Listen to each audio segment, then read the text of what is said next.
The largest unsolved bank robbery in the history of the UK, or all of Europe for that matter, went down in December 2004 in Belfast, Ireland. On a Sunday night, groups of armed men, dressed as police officers, entered the homes of two northern bank officials and held their families hostage. The two bank employees were told to go to work the next day as if nothing was wrong, or their families would be killed. Fearing for their safety, the workers did what they were told and helped the criminals gain access to the bank's vault, allowing the gang to make off with a haul equivalent to $53 million in today's dollars. Although one person was convicted of money laundering, despite the high profile of the case, no one has been brought to justice for committing the actual crime. In August 1994, three gunmen burst into the jewelry store of the famous Intercontinental Carlton Cannes Hotel on the French Riviera, firing automatic weapons and quickly making off with jewelry and precious stones worth nearly $50 million. The investigation revealed no bullet holes,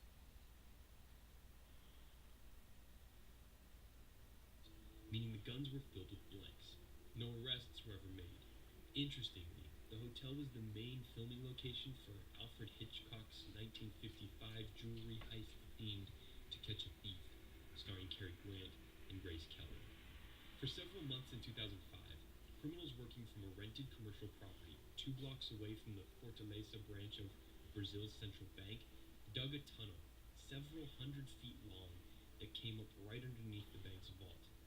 Over the course of a weekend, they successfully disarmed various sensors and alarms and removed 5 large containers of cash totaling more than 164 million Brazilian real.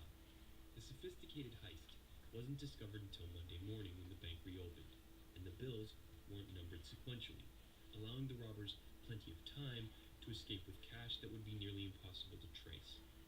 Several people involved with the crime have been caught in the years since, but the majority of the 25 suspects remain at large. In a strange twist, 6 of the robbers have been kidnapped after the incident and held for large ransom payments which their families, presumably using the money stolen in the robbery, paid. One of these was an alleged mastermind in the case, who was found shot to death on an isolated road with handcuff marks on his wrists. There's even evidence that dirty police and security officials may have helped carry out the heist. One morning in 2005, a group of heavily armed men dressed as KLM airline employees stormed a cargo area at Schiphol Airport in Amsterdam in broad daylight and stole an armored truck filled with diamonds and other valuables. The precious, uncut stones were on their way to Antwerp, Belgium, the diamond capital of Europe. The abandoned truck was later recovered, empty, of course. No suspects have ever been apprehended, despite the many witnesses at the scene. Antwerp is exactly where we head for the 6th most successful heist in history back in 2003, another $100 million diamond job in the center of the city's gem district. Leonardo Bartolo started renting an office in the Antwerp Diamond Center building nearly 3 full years beforehand in order to credibly pose as a diamond merchant, gain access to the building, learn how it was secured, and carefully plan the operation.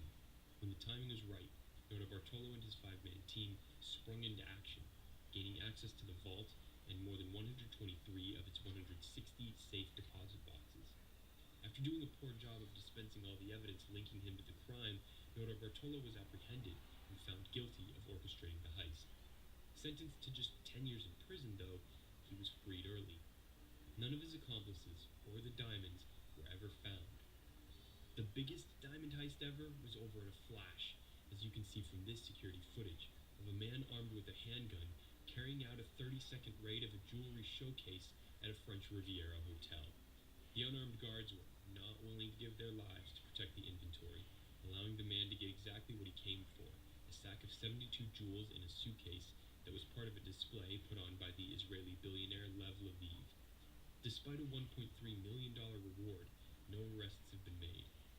19 years earlier, this same hotel was the one robbed by the armed men wielding blank-shooting automatic weapons that I told you about earlier in this video. On January 20th, 1976, as Lebanon was embroiled in a bloody civil war, the Palestinian Liberation Organization took full advantage of the chaos and robbed one of the biggest banks in the country. They started by blasting through a wall from an adjacent church, but they couldn't break into the vault. They just called in more fighters and took complete control of the surrounding streets. Because of the war engulfing Beirut, the security situation in the country was so out of control, the gang were able to hold the area, not for a few minutes or a few hours, but for 2 entire days while they waited for the arrival of locksmiths employed by French mobsters.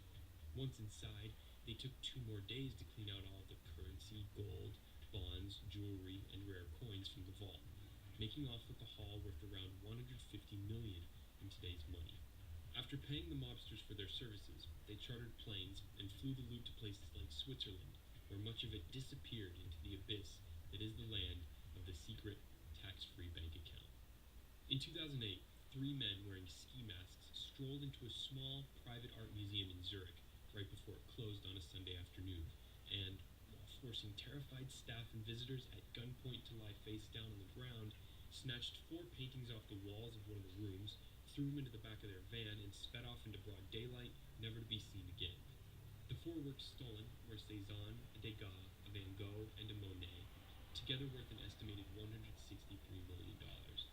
Each year, the FBI says losses from cultural property crime like this can total as high as $6 billion globally.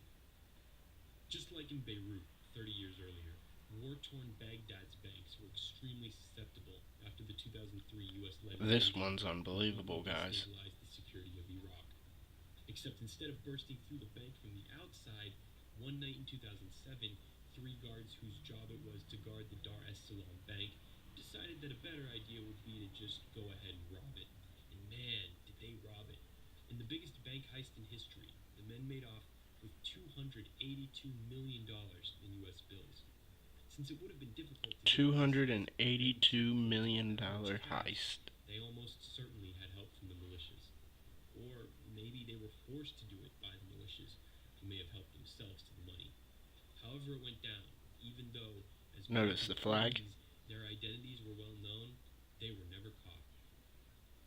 At 1:24 a.m. in the wee morning hours of St. Patrick's Day 1990 in Boston, 2 men wearing police uniforms tricked the 2 security guards inside the Isabella Stewart Gardner Museum into thinking there had been a disturbance and were buzzed into the building.